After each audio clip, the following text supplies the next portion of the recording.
गुमला के बसिया के ओम प्रकाश साहू हमारे साथ हैं। प्रधानमंत्री नरेंद्र मोदी ने मन की बात में इनका जिक्र किया है। उस इलाके में ये नीली क्रांति के पर्याय बने हैं। अगर प्रधानमंत्री जी नाम लिए हैं तो कितना हौसला बढ़ता है और किस तरीके की उम्मीद जगी है? जब प्रधानमंत्री जी हमारे नाम लिए, हम तो रास्ते में ही थे, पता नहीं था हमको, लेकिन दोस्त लोग फ़ोन करके बोले कि प्रधानमंत्री जी मन की बात में आपकी नाम ले रहे हैं इस काम के लिए, तो मन में बहुत बड़ी खुशी हुई। साथ साथ मेरे जितने दोस्त लोग हैं सबको खुशी हो रही है और घर परिवार में खुशी का माहौल है। किस तरीके से आप, चूंकि वो इलाका कभी खासा नक्सल प्रभावित इलाका हुआ करता था, आप भी मुख्य धारा से भटके हुए थे, किस तरीके से इधर रुझान हुआ और कैसे आप उस इलाके में प्रेरणा स्रोत बन रहे हैं? देखिए, मुख्य धारा से तो हम भटके हुए थे ही। हमारे गुमला जिला में दक्षिणी क्षेत्र में घोर नक्सल प्रभावित क्षेत्र था। वहाँ ना रोड की व्यवस्था थी, ना आवागमन की व्यवस्था नहीं थी।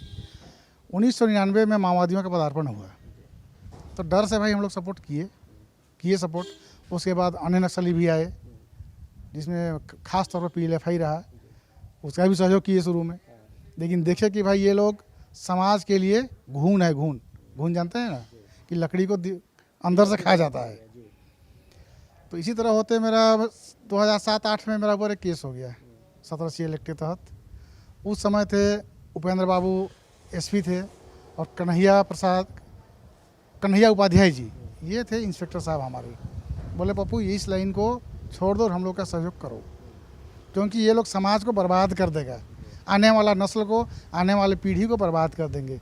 तो उसी दिन से मैंने ठान लिया कि अब नक्सलियों के खिलाफ लड़ना है, और उसी दिन से लड़ाई शुरू की हम लोग।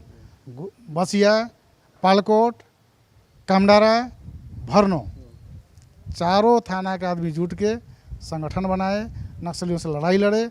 लड़ते लड़ते 17 तक हमारा दक्षिणी क्षेत्र मुक्त हो गया है। नक्सलियों से मुक्त हुआ, उसके बाद PM मत्स्य संपदा योजना से आपने फायदा उठाया। कैसे अब उस इलाके में नीली क्रांति हो रही है? इसमें हम लोग के पास देखिए, लड़का तो था मेरे पास, तो उसको खाने पीने के लिए, पहनने के लिए चाहिए ना पैसा, कहाँ से आएगा? किसी से लेना तो है नहीं। तो 2014 में ही हम लोग मछली पालन शुरू कर दिए अपने से।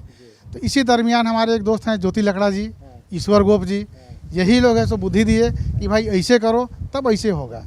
और उन लोग भी जुड़े हुए हैं, उनके साथ हम भी जुड़े हुए हैं।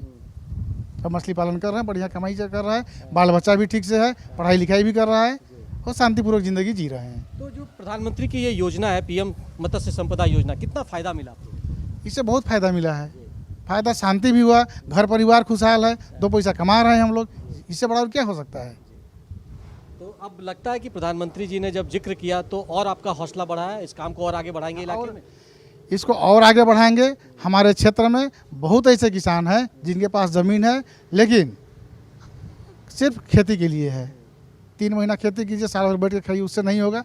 इसीलिए प्रधानमंत्री संपदा योजना, मत्स्य संपदा योजना से मेरा सोच है कि प्रत्येक किसान को एक तालाब कर दिया जाए, जिससे सारे का जीवन खुशहाल रहे, अपना पैर पर खड़ा रहें। तो युवाओं के लिए आप क्या चाहेंगे अपील, क्योंकि उस इलाके में अभी भी, जहां झारखंड में कुछ इलाकों में हालांकि नक्सलवाद अब खत्म होने वाला है, तो कैसे मुख्य धारा में उनको लौटने की अपील करेंगे? मेरा देखिए, जितने भी नक्सली भाई हैं या जो नक्सलवाद से जुड़ चुके हैं, उनसे हाथ जोड़कर अपील है कि भाई ये बर्बादी की लक्षण है, अपने समाज को, अपने परिवार को तबाह करने की लक्षण है। आप लोग मुख्य धारा से जुड़िए, प्रधानमंत्री का योजना से जुड़िए और काम कीजिए और खुशहाल रहिए। तो हम बात कर रहे थे ओम प्रकाश साहू जी से, जिन्होंने साफ तौर पर कहा कि PM मत्स्य संपदा योजना उनके जीवन में और उस इलाके में जो एक बदलाव की किरण जगी है, उसमें बहुत बड़ा उसका योगदान है। और निश्चित तौर पर जो नक्सलवाद का जो घुन है, उसे दूर करने में इस तरह की योजनाओं का बहुत बड़ा योगदान है। और प्रधानमंत्री नरेंद्र मोदी जी ने जब मन की बात में इसका जिक्र किया तो निश्चित तौर पर इनका हौसला बढ़ा है और वो दुगने उत्साह के साथ अब इस इलाके में काम करेंगे। अपने सहयोगी सौरभ के साथ मैं दिवाकर कुमार, दूरदर्शन समाचार, रांची।